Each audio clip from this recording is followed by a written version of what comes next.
కడప జిల్లా పొట్లదుర్తిలో ఉద్రిక్తత నెలకొంది. టీడీపీ కీలక నేత సీఎం రమేష్ ఇంటిలో సోదాలు నిర్వహించేందుకు పోలీసులు ప్రయత్నించారు.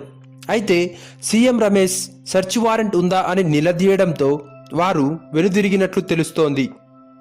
దీంతో సీఎం రమేష్ అనుచరుల ఇళ్లలో సోదాలు జరుగుతున్నట్లు తెలుస్తోంది.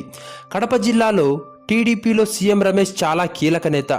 ఆయన జిల్లాలో మనీ మేనేజ్మెంట్ అంతా సీఎం రమేష్ చేతుల్లోనే ఉంటుందని చెబుతుంటారు.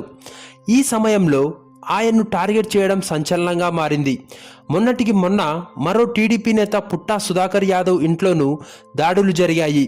ఆ సమయంలో సీఎం రమేష్ ఐటీ అధికారులపై రెచ్చిపోయారు.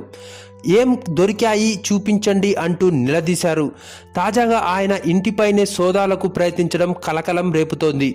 ఇదంతా వైసీపీ కేంద్రంలోని పెద్దలతో కుమ్మక్కవ్వడం వల్లే జరుగుతోందని టీడీపీ నేతలు ఆరోపిస్తున్నారు.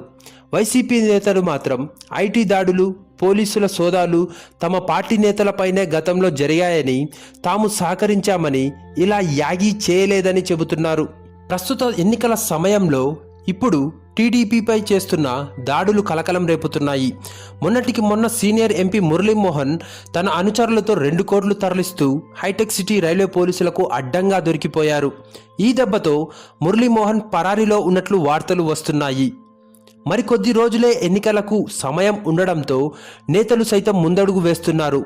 వారి జీవితాలను సైతం లెక్క చేయడం లేదు. ఇప్పుడు ఓడిపోతే టీడీపీ మళ్ళీ గెలిచే ఛాన్స్ కూడా లేదు. ఆ విషయం వారికి బాగా తెలుసు. అందుకే రిస్క్ చేస్తున్నారు. మరి ముందు రోజుల్లో ఇంకేం చేస్తారో వేచి చూడాలి.